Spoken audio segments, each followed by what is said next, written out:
Olá, eu sou Fábio Romanov, sou pediatra, professor de pediatria, aposentado na Unifesp, e a minha área de atuação é nutrologia, que normalmente é entendido como nutrição. Estou aqui atendendo a um convite muito gentil da Biolab para colocar para vocês que nos assistem algumas questões relacionadas à alergia à proteína de leite de vaca.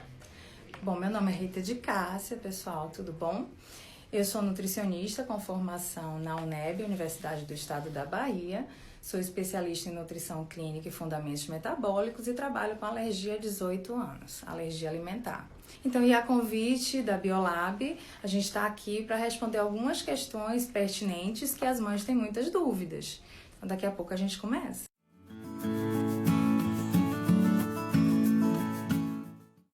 Uma das questões que mais frequentemente causa dúvida nas pessoas preocupadas com alimentação e aleitamento é a dúvida se existe semelhança entre alergia à proteína do leite de vaca e intolerância à lactose.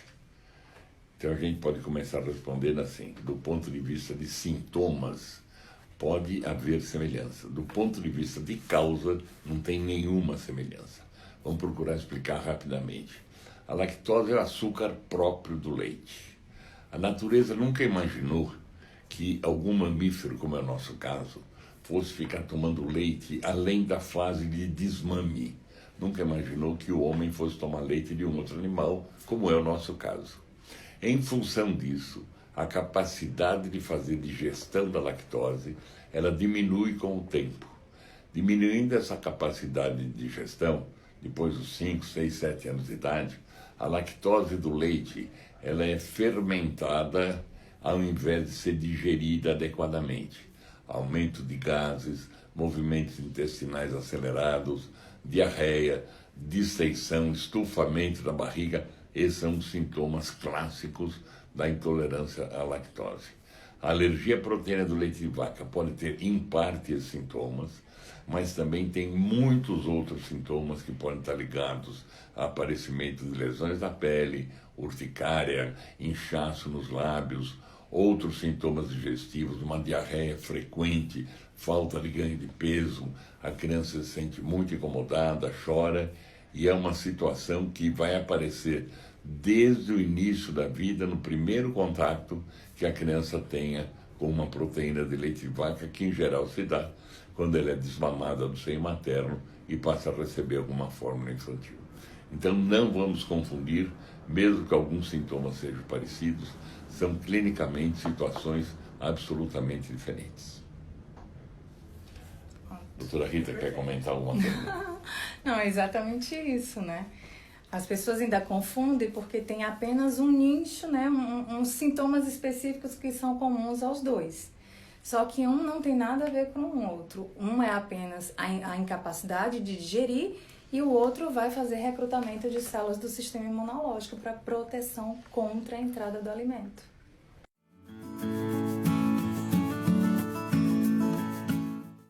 Bom, muitas vezes as mães, pela intimidade que ela tem com os filhos e por ser ela, na maioria das vezes, a responsável por alimentá-los, elas sempre têm uma pergunta clássica quando chegam no consultório da gente e a primeira coisa que elas fazem é: doutora, a culpa é minha? Né? Então você não é culpada definitivamente da alergia ao leite de vaca no seu filho, tá? Desenvolvimento das alergias, a gente tem uma série de fatores e uma série de hipóteses que são lançadas pela ciência e que a gente tem ao longo dos anos visto que realmente podem ser eficazes.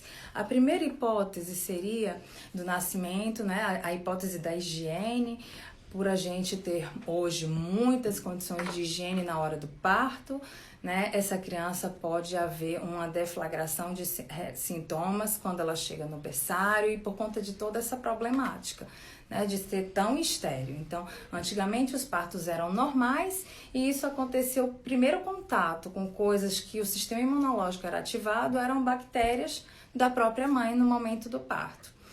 Então, além disso, tem a introdução precoce de leite de vaca nos berçários, que hoje a gente tenta tanto ver se muda essa rotina para que não tenha a deflagração de nenhum princípio alérgico no momento que essa criança receber esse leite tão precocemente. E a outra é a carga genética. Tá? Nenhum bebê, ele nasce sorteado para ser alérgico, na verdade. Pai e mãe podem ser alérgicos, ou pai ou mãe podem ser alérgicos, e definitivamente o start de deflagrar o processo alérgico não é culpa da mãe. Tá? Isso pode acontecer com crianças que têm uma predisposição a desenvolver alergias alimentares, e isso vai acontecer em algum momento que essa criança sentir que esse alimento está passando a ser um agressor e não um alimento como qualquer outro. Isso acontece com todas as crianças? Não, e é por isso que a gente tem essa parte genética muito forte. Filhos de pais com alergia, eles têm uma tendência maior a ser um paciente alérgico. Tá? Muito bem, a doutora Rita deixou muito claro quais são as questões, então, ligadas a eventual culpa. Mãe, a culpa nunca é sua. A carga genética da gente não depende de nada, depende de pai, de mãe, avô, bisavô, trisavô, tataravô e assim vai. Ninguém tem culpa de ser loiro, moreno, ter olho castanho, ter olho verde. A gente sabe que em termos de condutas ideais, algumas coisas podem dificultar ou favorecer o não aparecimento da alergia. Manutenção do aleitamento materno por tempo maior possível e retardar tanto quanto for possível a introdução de fórmulas infantis que contêm proteína de leite de vaca. E o parto normal, que também favorece o aparecimento de uma flora bacteriana que vai fazer com que seja mais difícil o desenvolvimento de alergia à proteína do leite de vaca.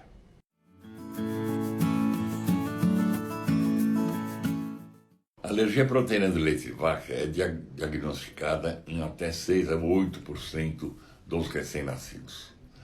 Ela não tem um tratamento, um remédio que vai tratar a alergia. A única coisa que é o tratamento real da alergia à proteína é a retirada dessa proteína, ou seja, a introdução de fórmulas com proteína de outra origem, por exemplo, fórmula de arroz, e a não utilização de derivados de leite de vaca na alimentação da criança. Então, retirada total, evitar o contato da criança com a proteína de leite de vaca.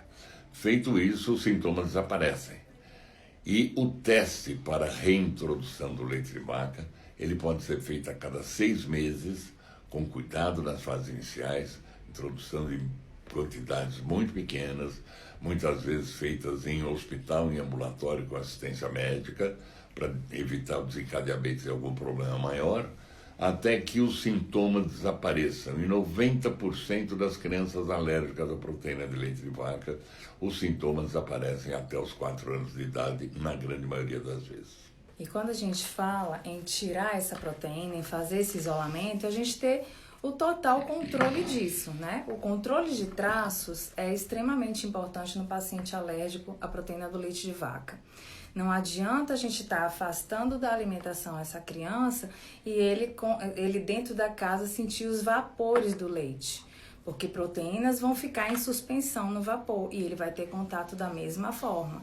Então, todo cuidado é pouco. Traço de leite é igual bilhete para o sistema imunológico informando que o leite está ali perto. Então, todo o controle deve ser feito para que a gente garanta com que esse isolamento esteja sendo feito da forma benéfica para a criança e que vá realmente ajudar o sistema imunológico a esquecer essa informação errada. Consulte rótulo. Se tiver escrito pode ter traços de leite, não use.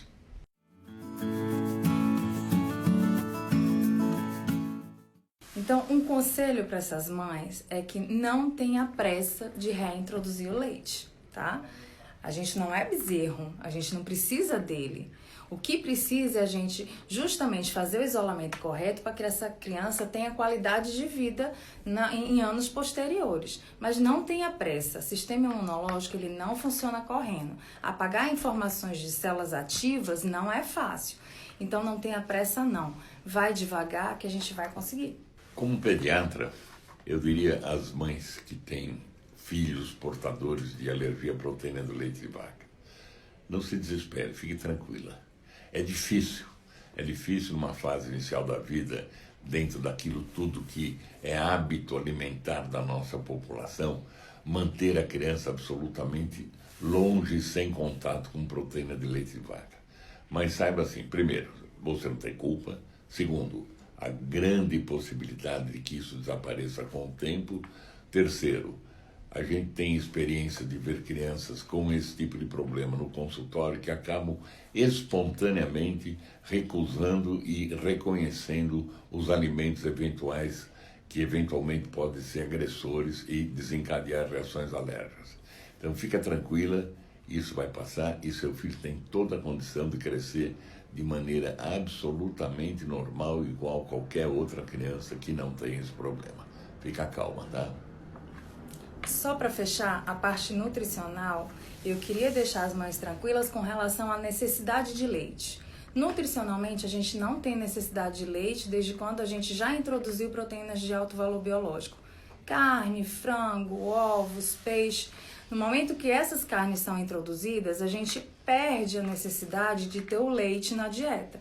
Então, a gente não tem necessidade de manter esse leite. Então, se sua criança precisa ficar afastada, mas ela come carne, ovo, frango, peixe, pode ficar tranquila que ela não vai ter nenhum déficit nutricional. Pessoal, espero que tenha sido muito bom até agora e vou dar uma orientação a vocês. Eu tenho participado de um blog que chama Comer Aprender, tudo junto, não tem E no meio, comeraprender.com.br.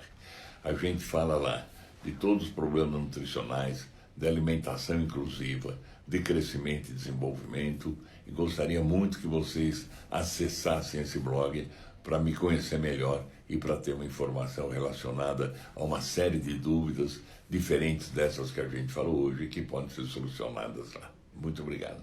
Bom, tirar dúvida nunca é demais, tá? E para que vocês possam também conhecer um pouquinho mais do meu trabalho, eu tenho um site no formato de blog, que é o www.felizconfa.com, onde lá eu faço uma série de textos explicando uma série de dúvidas que muitas mães também que me acompanham no Face, elas tiram comigo e é acessível para qualquer pessoa entender. São informações importantes que vai ajudar no tratamento do seu filho e tirar a dúvida de algum parente que porventura ainda tenha dúvida com relação aos problemas que seu filho apresenta.